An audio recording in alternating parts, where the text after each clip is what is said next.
सभी होटल्स में white colour की चादर ही क्यों होती है? यदि अगर हवा से भरा इंजेक्शन हमारी बॉडी में इंजेक्ट कर दिया जाए तो क्या होगा?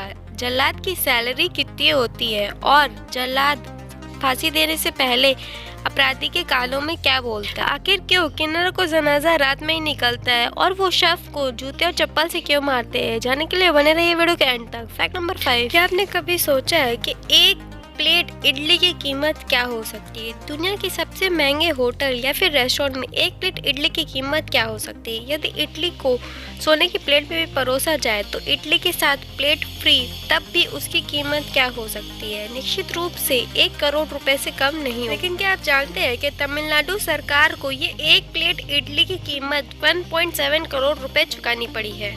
तमिलनाडु के मुख्यमंत्री जो एक अपोलो हॉस्पिटल में एडमिट थे, वो 75 दिन तक के आईसीयू में रहे और उसके बाद उनकी मृत्यु हो गई। लेकिन उसके बाद जब उनका बिल बना तो उसमें बिल की कीमत 7 करोड़ रुपए थी और जिसमें साफ साफ लिखा था कि 1 करोड़ 17 लाख का सिर्फ फूड एंड बेवरेजेस का बिल आया और आपकी जानकारी के लिए बता दें कि जब वो हॉस्पिटल में एडमिट थे तो एक समर्थक वहाँ पे रहता था जिसने सिर्फ एक दिन सिर्फ इडली ऑर्डर करके खाई थी। फैक्ट नंबर 4, हमारी समाज किन्नर नाम के शब्द से काफी ज्यादा गुमनाम है। लोगों को किन्नर के बारे में बहुत से रहस्य नहीं पता है, तो आज हम इस वीडियो में आपको बताने वाले। किन्नरों में शव को सभी से छुपा कर क्यों रखा जाता है? शव को वैसे तो सभी धर्मों में छुपा कर ले जाया जाता है, लेकिन किन्नरों और आम लोगों की शव यात्रा में काफी ज्यादा अंतर होता है। उनकी शव यात्रा दिन की बजाय रात में निकलती है, आपने ध्यान दिया होगा।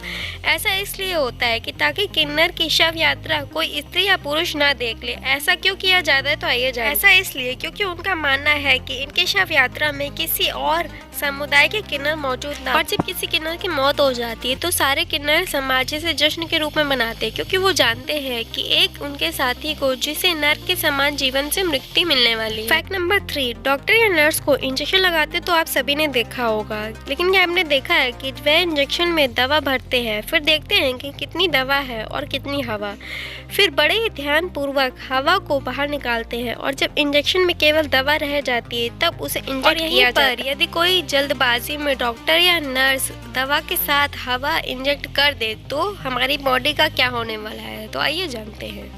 इस प्रोसेस को साइंस की लैंग्वेज में एयर एम्बोलिज्म कहते हैं। अगर ऐसा हो गया तो ये हमारी बॉडी के लिए काफ़ी ज़्यादा खतरनाक हो सकता है। इससे हमें हार्ट अटैक, ब्रेन स्ट्रोक जैसी बीमारी हो सकती है। ऐसा इसलिए क्योंकि ये जो एयर बबल है वो हमारे ब्लड स्ट्रीम के थ्रू हमारे ब्रेन तक पहुंच सकता है और इससे हमारे ब्रेन को ऑक्सीजन नहीं मिलती, इसलिए हमें ब्रेन स्ट्रोक हो जाता है। तो दोस्तों, अब अगर आप कभी भी इंजेक्शन लगवाने जाए तो डॉक्टर को ध्यान से देखिए और इस मजेदार फैक्ट के लिए एक लाइक तो जरूर बनता है। फैक्ट नंबर 2, भारत देश में जब किसी अपराधी को फांसी दी जाती है तो उस समय जल्लाद अपराधी के कान में फांसी देने से पहले कुछ बोलता है। आखिरकार वो क्या होता है? इसके बाद ही अपराधी को फांसी दी जाती है।